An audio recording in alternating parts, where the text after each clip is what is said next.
যে কোনো ধরনের চ্যালেঞ্জ মোকাবেলায় র্যাবের প্রতিটি সদস্য প্রতিজ্ঞাবদ্ধ হয়ে জনসাধারণের জন্য একটি নিরাপদ বাসযোগ্য সমাজ তথা দেশ বিনির্মাণে নিরলসভাবে কাজ করে যাচ্ছে। মাহে রমজান শেষে আসন্ন পবিত্র ঈদুল ফিতর 2025-কে কেন্দ্র করে সাম্প্রতিক সময়ে সিলেট সহ দেশের বিভিন্ন স্থানে কিশোর গ্যাং, চাঁদাবাজ, অজ্ঞান পার্টি, মলম পার্টি এবং ছিনতাইকারী চক্রের তৎপরতা বেপরোয়াভাবে বৃদ্ধি পেয়েছে।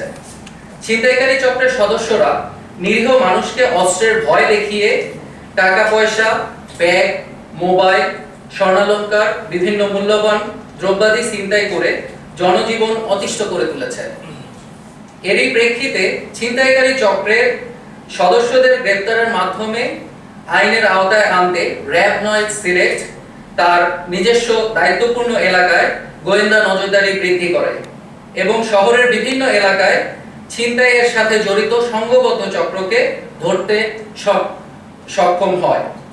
এর ধারাবাহিকতায় প্রাপ্ত গোয়েন্দা তথ্যের ভিত্তিতে র্যাব 9 সিলেট এর একাধিক আভিযানিক দল অদ্য 28 মার্চ 2025 তারিখে র্যাব 9 সিলেটের আওতাধীন সিলেট মহানগর, মৌলভীবাজার, সুনামগঞ্জ এবং ব্রাহ্মণবাড়িয়া জেলার বিভিন্ন এলাকায় অভিযান পরিচালনা করে সংঘবদ্ধ ছিনতাই চক্রের মোট 17 জন সক্রিয় দলের সদস্যকে গ্রেফতার করতে সমর্থ হয়। গ্রেফতারকৃতদের প্রাথমিকভাবে জিজ্ঞাসাবাদে জানা যায় যে সিলেট মহানগর, মৌলভীবাজার, সুনামগঞ্জ এবং ব্রাহ্মণবাড়িয়া জেলা শহরের বিভিন্ন জনবহুল এলাকায় একাধিক সংঘবদ্ধ ছিনতাইকারী চক্র সক্রিয় রয়েছে। এসব ছিনতাইকারীরা সাধারণ পথচারী, রিকশা আরোহী, সিএনজি বেশে এবং যানজটে থাকা যানবাহনে যাত্রীদের টার্গেট করে তাদের সুবিধাজনক সময় এবং স্থানে তাদের ছিনতাই কার্যক্রম পরিচালনা করছে। সিএনজিতে যাত্রী বেশে অবস্থান নিয়ে সুবিধাজনক স্থানে সিএনজি থামিয়ে সিএনজিতে থাকা অন্যান্য যাত্রীদের কাছ থেকে মোবাইল, মানিব্যাগ এবং মহিলাদের কাছ থেকে পার্স ছিনিয়ে নেয়। ছিনতাইকারীদের নেতৃত্বে রয়েছে কিছু উঠতি বয়সী তরুণ।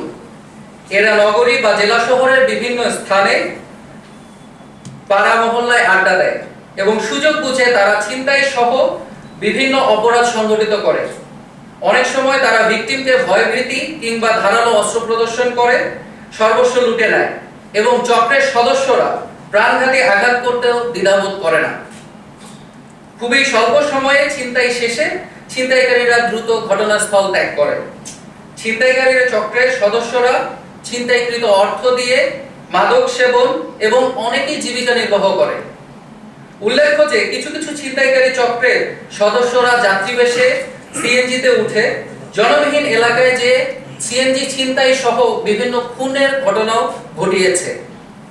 গ্রেফতারকৃত ব্যক্তিরা হলো বাদল মিয়া ওরফে কাউসার, পিতা দুলাল মিয়া, গ্রাম সুজাপুর, থানা বানিয়াচং, জেলা হবিগঞ্জ; সুহেল আহমেদ রকি, বয়স 20, পিতা মোহাম্মদ আলাউদ্দিন, শান ভুলকর, থানা দিরাই, জেলা সুনামগঞ্জ; মোহাম্মদ সাজা মিয়া, বয়স 31, পিতা আলমগীর মিয়া, শান সওদাগর টোলা, থানা কোতোয়ালি, জেলা সিলেট; তায়েফ আহমেদ, বয়স 26, পিতা মোহাম্মদ সিরাজুল ইসলাম, শান পূর্ব বীরগাঁও, থানা সদর, জেলা সুনামগঞ্জ; শেখ মনির ওরফে কালা মনির, এটার নাম অনেকবার আপনাদের পত্রিকার মাধ্যমেই এসেছে এবং তার নামে মোটামুটি 20টার উপরে মামলা আছে।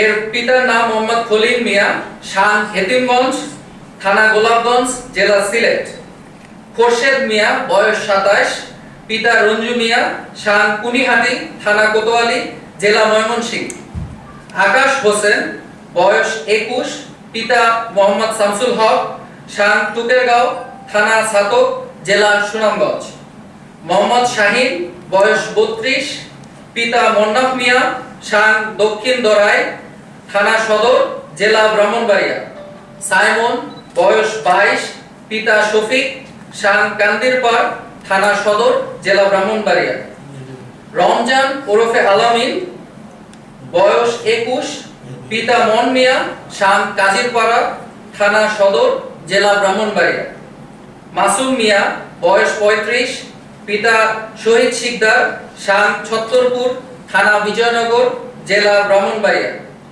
আসাদুল মিয়া, বয়স 42, পিতা হারিস মিয়া, শান ফুলবাড়ি, থানা শ্রীমঙ্গল, জেলা মৌলভীবাজার।